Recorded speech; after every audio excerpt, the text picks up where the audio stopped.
Question number 18 लगाने से पहले ये समझ लीजिए कि जैसे आपसे कोई पूछे कि बताइए ये जो 25 है ये किन प्राकृतिक संख्याओं के वर्गों का योग है। तो आप उस प्राकृतिक संख्या के वर्ग ढूंढेंगे, लेकिन वो प्राकृतिक संख्या क्रमागत होना चाहिए। तो जैसे हम 2 ले लें, 2 के बाद कौन सी प्राकृतिक संख्या आती है? 3। तो 2 का वर्ग कितना हो जाएगा? 4 और 3 का वर्ग 9। तो इन दोनों को जोड़ें तो कितना मिल जाएगा? 9 4 13 मिलेगा। ठीक, 13। इन संख्या को जोड़ें तो क्या मिलेगा? 5। अब इसके आगे देखें तो 3 के बाद क्या आता है? 4। ठीक है ना, 3 के बाद क्या आता है? 4। अब 3 का वर्ग कितना होता है? 9 और 4 का वर्ग कितना होता है? 16। तो इन 3 और 4 को जोड़े तो 7 मिलेगा, लेकिन 9 और 16 को जोड़े तो 25 मिलेगा। तो वो जो प्राकृतिक संख्या होगा क्रमागत, वो कौन सी क्रमागत प्राकृतिक संख्या होगा? 3 और 4। ठीक है ना। तो यानी 3 और 4 ऐसी संख्या है जिनके वर्ग को हम जोड़े तो 25 मिल जाए, और उन संख्याओं को जोड़े तो संख्याओं का योग क्या मिल जाए? 7 मिल जाए। तो इसी पर आधारित हमारा क्वेश्चन नंबर 18 है। ठीक है, आइए क्वेश्चन नंबर 18 को लगाया जाए। क्वेश्चन नंबर 18 हम ऑप्शन से ही लगाएंगे। जैसे 24 है ना, तो 24 का हाफ कर दीजिए, आधा, 12 मिलेगा। तो 12 हमारा सम संख्या है। अब विषम संख्या लेने के लिए इससे ऊपर और इससे नीचे जाएंगे। तो ऊपर जाएंगे तो 13 मिलेगा, नीचे आएंगे तो 11। 13 का वर्ग कितना हो जाएगा? 169। 11 का वर्ग 121। ठीक है ना, 121 जोड़िए तो 9 1 10 को 0। ठीक है, और चाहिए हमें क्या? 394। तो ये बताइए, यहाँ पे इकाई अंक 4 है और यहाँ पे इकाई अंक 0 आ रहा है, तो हमारा ऑप्शन ए तो होगा नहीं। ऑप्शन नंबर बी से देख, ऑप्शन नंबर बी में 32 है। 32 का आधा कर दीजिए, 16 मिलेगा। 16 से ऊपर विषम संख्या क्या होगा? 17। 16 से नीचे 15। 17 का वर्ग करेंगे तो 289। 15 का वर्ग करेंगे तो 225। अब ये देखिए, पहले ही 2 2 400 हो गया, मतलब 394 से अधिक हो गया ना, तो हमारा ऑप्शन नंबर बी भी नहीं होगा। ठीक ना, यानी इसको जोड़ेंगे तब भी चेक कर लीजिए। 9 और 5 14 को 4, और 2 10 11 को 1, 2 2 4 1 5, देखिए हो गया ना।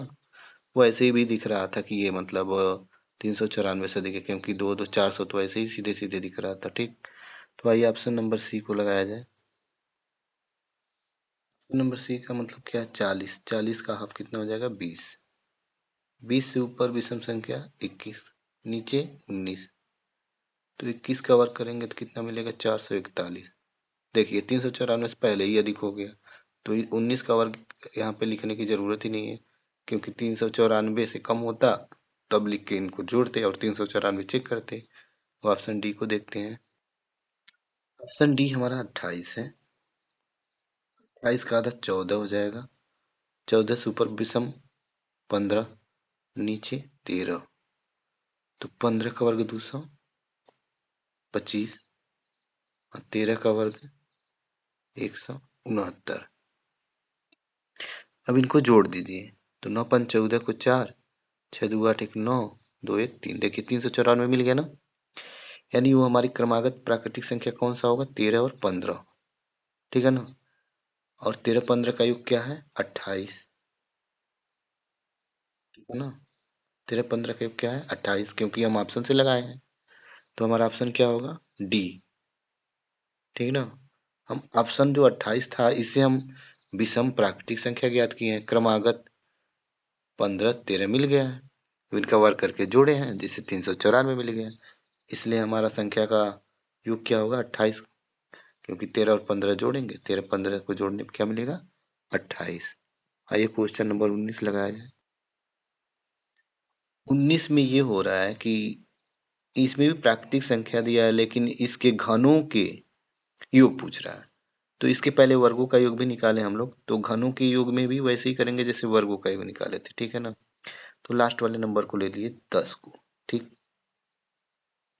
अब 10 से एक अधिक वाली संख्या से गुणा करिए, यानी 10 के बाद क्या आता है? 11, और इसमें 2 से भाग लगाना है। याद रखिएगा, जो भी अंतिम अंक रहेगा उससे एक अधिक लेंगे और उससे इसमें गुणा कर देंगे और 2 से भाग लगाएंगे। ये इसका रूल है, अगर आप ऐसा नहीं करेंगे तो आंसर नहीं मिलेगा। और फिर इनका पूरे का वो स्क्वायर कर दीजिए, अब 2 से 10 कटेगा, काट दीजिए, यानी 2 पचे 10 और 5 का 11 में गुणा कर दे तो 11 पचे 55 का स्क्वायर। तो 55 का स्क्वायर क्या मिल जाएगा? 3025। आप 55 गुणे 55 करके चेक कर सकते हैं, तो आपको 3025 मिलेगा, ठीक है ना। यानी 55 का स्क्वायर क्या होता है? 3025। तो हमारा ऑप्शन कौन सा होगा? डी। देखिए, अगर पीछे कोई नंबर छूट गया होता, जो नंबर छूटता इसी रूल से उसको भी निकाल के और टोटल में से घटा देते, ठीक है ना। जैसे कि क्वेश्चन नंबर 20 में है, आइए देखते हैं। क्वेश्चन नंबर 20 क्या है? देखिए, हम बोल रहे हैं ना बार बार, आप अंतिम वाले नंबर को ही लीजिए, अधिक ध्यान मत दीजिए। आगे जो छूटेगा उसको घटा देंगे, करना ही क्या है। अगर नहीं छूटता है, जैसे 1 से स्टार्ट हुआ था तो हम सीधे वही ले लिए थे, और अगर छूटता है तो उसको घटा देंगे। तो जैसे 10 ले लिए ना, 10, इसके आगे वाला 11 और 2 से डिवाइड करके होल स्क्वायर कर देंगे, ठीक। तो 2 पचे 10, 11 पचे 55 का स्क्वायर। अभी अभी आया था 55 का स्क्वायर 3025, ठीक। तो देखिए, इसके पीछे छूटा क्या है? 4, यानी 4 का घन छूट गया। तो 4 का घन छूट गया तो 4 लीजिए, ठीक।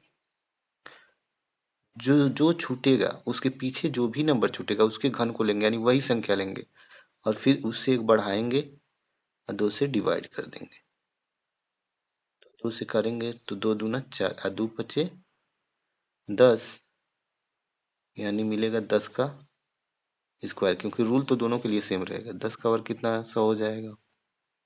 घटाइए, 5 से 0 जाएगा 5, 2 से 0 जाएगा 2, हाँ यहाँ तो हासिल ले लेगा तो 10 से 1 जाएगा 9, यहाँ क्या बच गया? 2, यानी 2925, ठीक ना। तो हमारा ऑप्शन क्या हो जाएगा? डी, 2925, ठीक।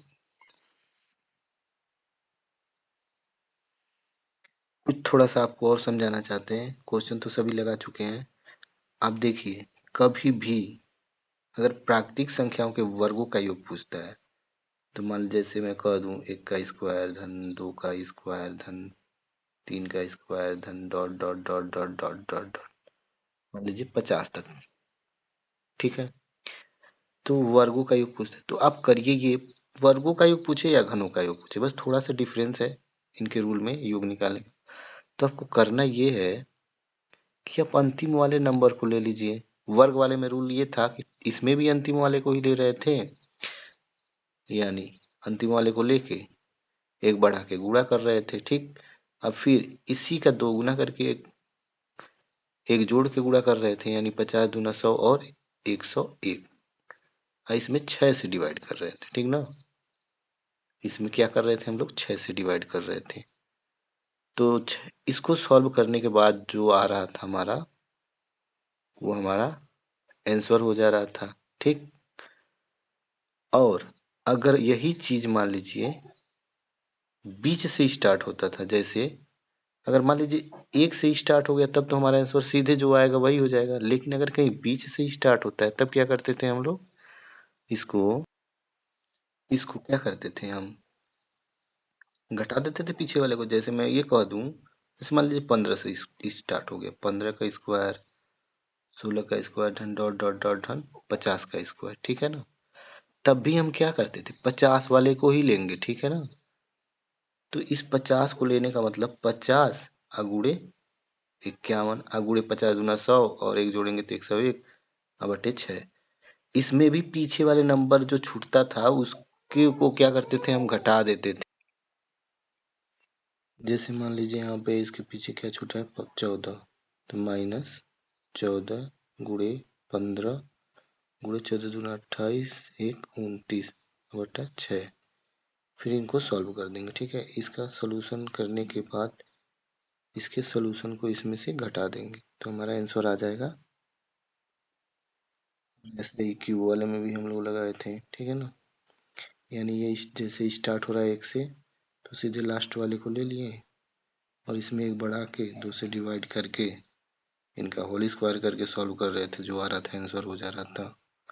अगर ये छूट गया है पीछे, जैसे यहाँ पे 10 के 5 के पहले 4 छूट गया है, तो इसमें से क्या करेंगे?